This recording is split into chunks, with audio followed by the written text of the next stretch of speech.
형제 사랑하기를 계속하라는 제목으로 말씀 전하고 기도하고자 합니다. 우리가 지금 읽고 있는 이 히브리서는 로마 제국의 박해와 또 거짓 선생들의 유혹으로 인해서 다시 유대교로 돌아가려고 하는 유대인 출신 그리스도인들을 향해서 예수님만이 그들이 기다려왔던 참된 그리스도임을 상기시키려고 기록한 이 편지 글입니다. 1장에서 4장까지는 그리스도는 천사나 모세나 여호수아와 같은 피조물들과 비교할 수 없는 우월하신 하나님 아들임을 논증했습니다. 그리고 4장 14절부터 10장 18절까지는 예수님은 인간 아론의 계열을 이은 대제사장이 아니라 창세기에 아브라함을 축복했던 하나님의 제사장 멜기세덱의 계열을 이은 하나님의 대제사장이라고 논증했습니다. 그리고 예수님 자기의 몸을 십자가에 내어 주심으로 이 구약의 제사 제도를 완성했음을 강조했습니다. 모세 율법은 예수님의 십자가의 구원 모형으로서 존재했으며 예수님이 십자가에서 율법의 목적인 이 구원을 완성했음을 드러낸 것입니다. 그러니까 그때부터 이제 율법은 십자가로 이렇게 이해하고 해석되어야 되는 것입니다.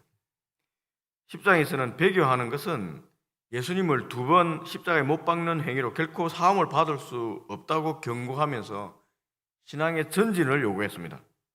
11장은 성경의 믿음의 선배들을 소개하며 고난 중에도 믿음을 지켜 나갈 것을 권면하고 있습니다.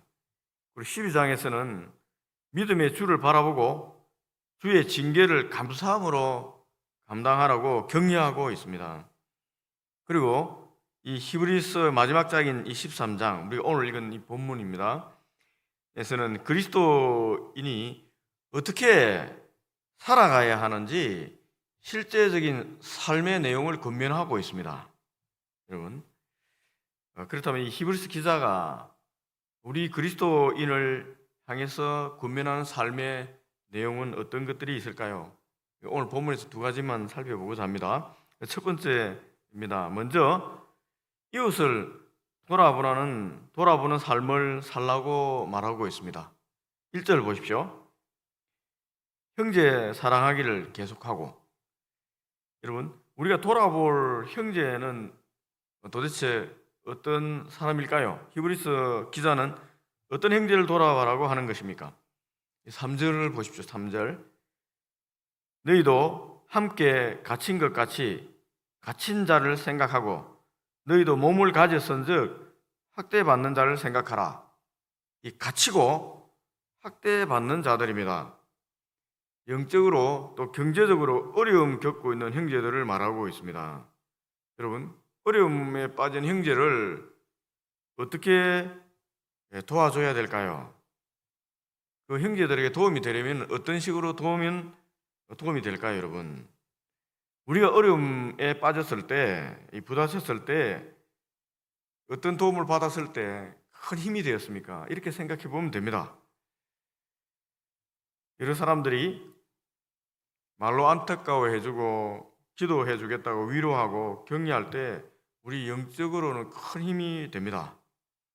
그리고 실제로 믿는 사람들의 이 돕는 기도는 역사하는 힘이 큽니다. 여러 가지 알 수 없는 좋은 일들이 벌어지고 위기에서 탈출할 수 있는 길이 열리기도 합니다. 그와 동시에 십시일반하는 마음으로 경제적으로 어려움에 부딪힌 형제들에게 이 물질을 나눠줄 때 그런 어려운 형제들이 경제적인 위기에서 탈출할 수 있는 기회도 얻게 됩니다. 이런 도움 받을 때 실제적으로 경제적 어려움을 탈출하는 바탕이 되는 겁니다. 배고픈 사람에게 빵을 주는 것이 형제 사랑하는 것 아니겠습니까? 예수님도 베세다 들녘에서 자신을 따르는 배고픈 자들에게 야, 너희들 배가 고프겠구나. 빨리 집에 가서 밥 해 먹고 와라. 라고 말씀하시지 않았습니다. 야, 배가 고프겠구나. 빨리 마을로 가서 빵 사 먹고 다시 따라와.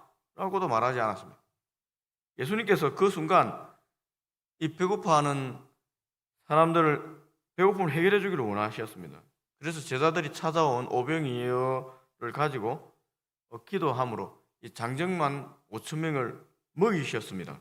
직접 먹이 빵을 주신 거예요.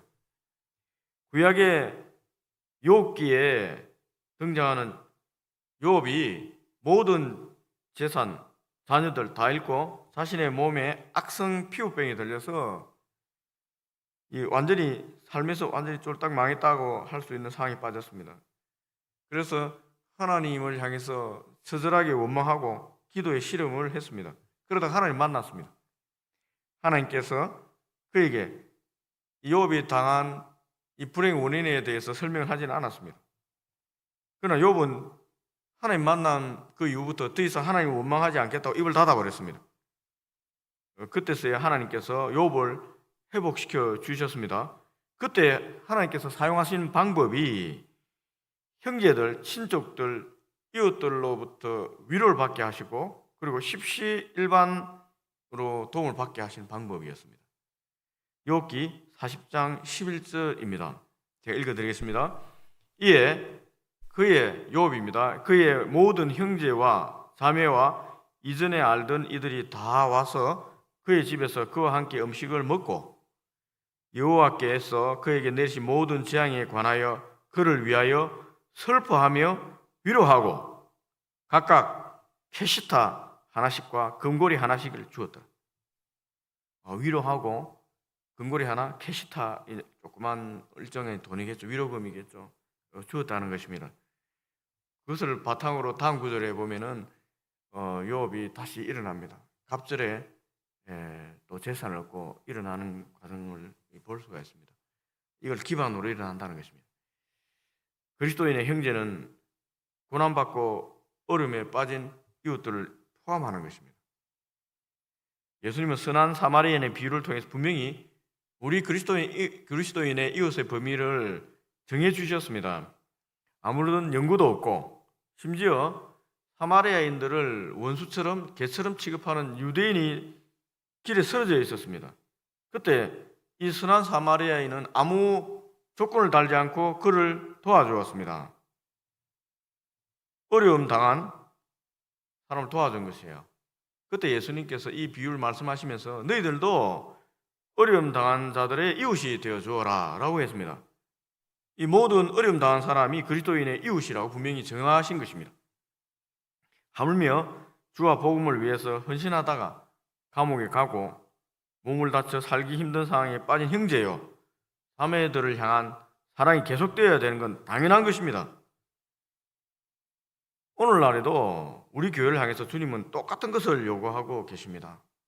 형제 사랑을 계속해라. 우리에게도 동일하게 요구하고 있습니다.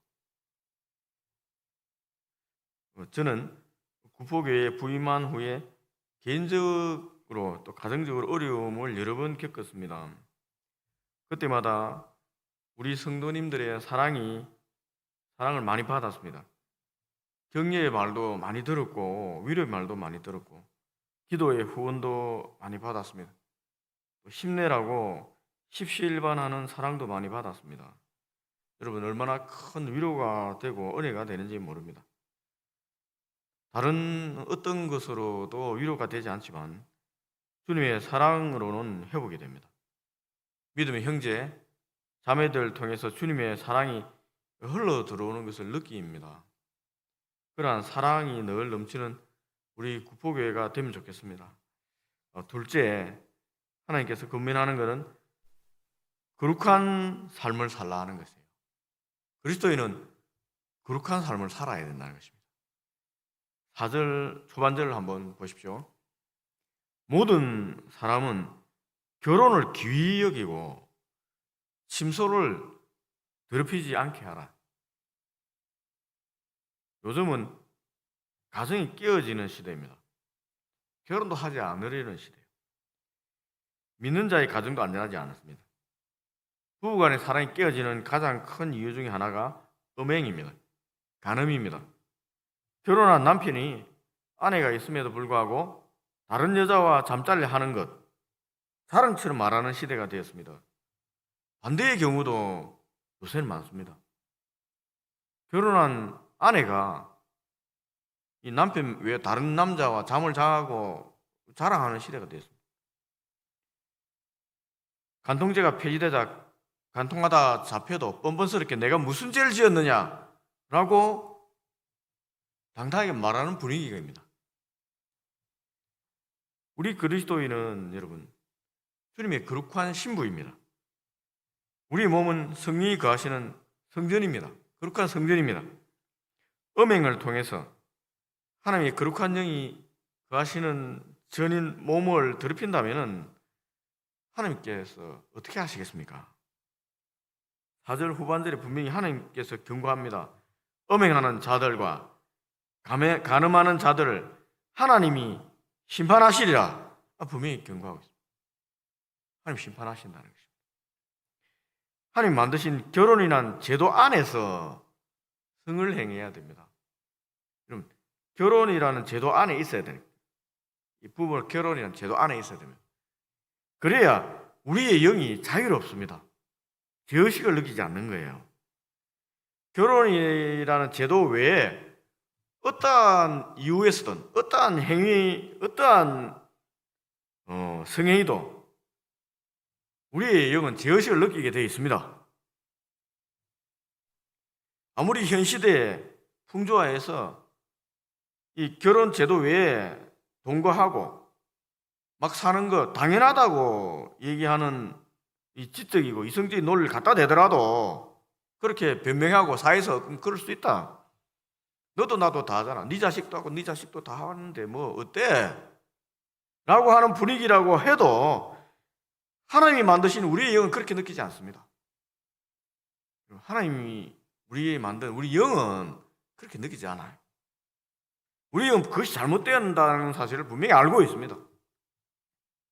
죄의식이 있다는 거예요. 그리스도인의 가정에서 자녀들에게도 분명히 이 사실을 교육해야 됩니다. 분명히 교육해야 됩니다. 안 그러면은 세상의 풍조에 휘말려서 남들 다 그렇게 하는데 뭐 어때? 라고 하게 됩니다. 그러나 우리의 영이 그때부터 죽어가는 것입니다. 그리스도인은 성적으로 깨끗함을 추구해야 됩니다. 음행은 우리의 영과 육을 더럽게 하는 것입니다. 그러니 결혼이란 제도 하나님 만든 것 안에서 성행위를 해야 돼요. 결혼을 해야 되는 겁니다.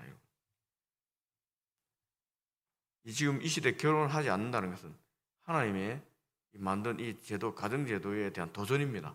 그러니까 이 생명이 사라지잖아요. 이 나라 생명이 사라지고 죽음의 나라, 죽음의 세력이 우리나라를 뒤덮고 있는 겁니다. 0.7명도 안 났잖아요, 여러분. 생명이 사라지고 있는 나라입니다. 뭔가 잘못되었어요. 우리가 이 결혼을 기이 여기지 않는 거예요. 침소를 더럽히는 겁니다. 하나님 심판이 시작된 것입니다. 우리 영혼을 더럽게 하는 것이 하나 더 있습니다. 돈입니다. 돈. 5절입니다. 돈을 사랑하지 말고 있는 바를 족한 줄로 알라. 돈 자체는 물질로 문제가 되지 않습니다. 돈을 향한 우리 마음이 문제입니다. 돈을 마치 하나님처럼 쳐다보며 이 돈을 가지고 싶은 이 욕망이 문제가 됩니다. 돈은 문제가 되지 않아요. 선악과의 열매는 문제가 아니잖아요. 쳐다볼 때 저걸 따먹으면 하나님처럼 된다는 그 욕망이 문제가 되는 겁니다. 이 욕심이 장성하면 죄를 낳고 죄가 장성하면 사망을 낳게 됩니다.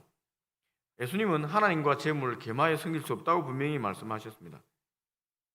하나님을 신앙하는 것은 하나님과 결혼하는 것과 마찬가지입니다. 하나님과 결혼한 우리가 다른 우상, 특히 돈과 사랑에 빠지는 것은 영적인 간음인 것입니다. 돈에는 마력이 있습니다.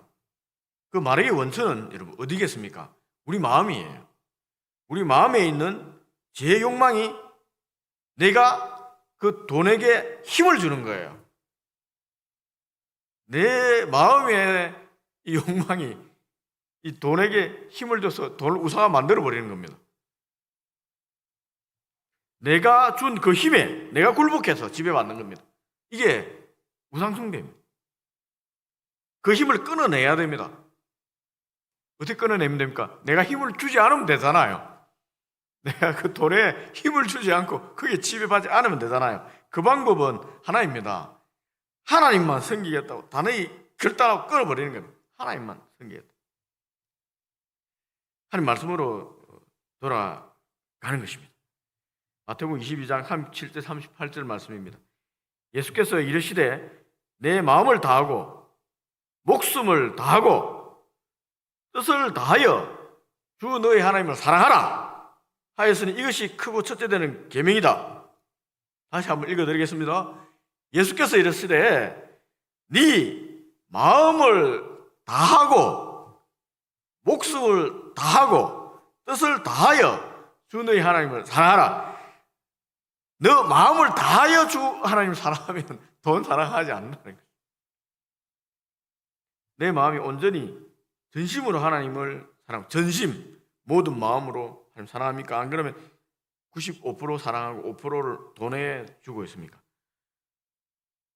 내 목숨보다 하나님 더 사랑합니까? 안 그러면 돈을 목숨보다 사랑합니까? 내 힘과 뜻을 다하여 하나님 사랑합니까? 아니면 내 힘과 뜻을 다하여 돈 벌기 위해서 모든 것을 다 하고 있습니까? 분명히 대답할 수 있어야지 거룩한 삶을 살 수 있습니다. 그러할 때 그리스도인의 참 자유를 누리게 됩니다. 자유입니다. 진리 안에서 자유입니다. 진리 안에서 자유. 그냥 방종이 아니라 예수 그리스도 안에, 진리 안에, 하나님 안에 있는 자유입니다. 어떻게 안에 있습니까? 예수께서 말씀하신 이 진리 안에 마음을 다하고 목숨을 다하고 뜻을 다하고 주 너의 하나님 사랑하라. 이 진리 안에서 자유가 있는 것입니다. 말씀을 맺습니다. 주님을 믿는 참 그리스도인의 삶을 살려면 첫째, 내 형제의 사랑을 계속해야 합니다. 내 형제는 성도뿐만 아니라 세상에서 어려움 당하는 모든 사람도 포함이 됩니다. 둘째, 영적으로 육적으로 거룩한 삶을 살아야 합니다. 하나님 만든 결혼이라는 제도를 귀하게 여겨야 됩니다. 결혼이라는 제도 안에서 성을 행하시기 바랍니다. 그래야 가정을 지킬 수 있습니다. 그리고 돈을 사랑하지 말고 족한 줄로 알아야 됩니다. 물신, 돈신, 마몬에 지지 말아야 됩니다. 자본주의는 돈이 전부라고 말합니다. 돈이 없으면 어떻게 살 수 있느냐고 말합니다. 하나님께서는 아니다, 할 수 있다고 얘기합니다. 오늘 읽은 5절 후반절을 보십시오. 돈을 사랑하지 말고 있는 바를 족한 줄로 알라. 그가 친히 말씀하시기를 내가 결코 너희를 버리지 아니하고 너희를 떠나지 아니하리라. 하나님께서 책임지고 지킨다는 거예요. 돈이 지키는 게 아니라 하나님이 지킨다. 살아계신 하나님 말씀을 믿기 바랍니다. 하나님 지켜주십니다. 예수님도 똥이란 말씀하셨어요. 그러므로 염려하여 이르기를 무엇을 먹을까, 무엇을 마실까, 무엇을 입을까 하지 마라. 이는 다 이방인들이 구하는 것이라. 너희 하늘 아버지께서 이 모든 것이 너희에게 있어야 할 줄 아시느니라. 그런즉 너희는 먼저 그의 나라와 그의 의를 구하라. 그러면 이 모든 것을 너희에게 더하시리라. 이런 말씀 앞에 서서 거룩한 삶을 선택하는 여러분들 되면 좋겠습니다.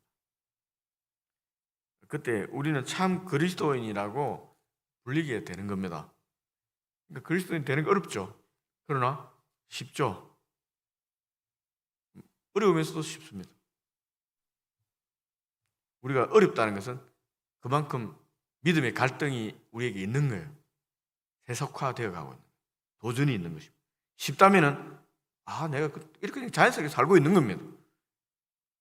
이 시대는 어렵다고 얘기하는 사람이 너무 많은 시대입니다. 저도 어렵습니다.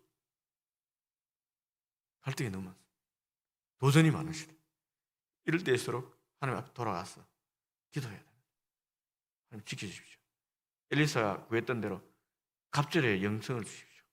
여러분 지금 있는 영성으로 안 됩니다. 갑절의 영성을 달라고 기도하십시오. 그래야지 이 시대를 승리할 수 있습니다. 우리 기도하겠습니다.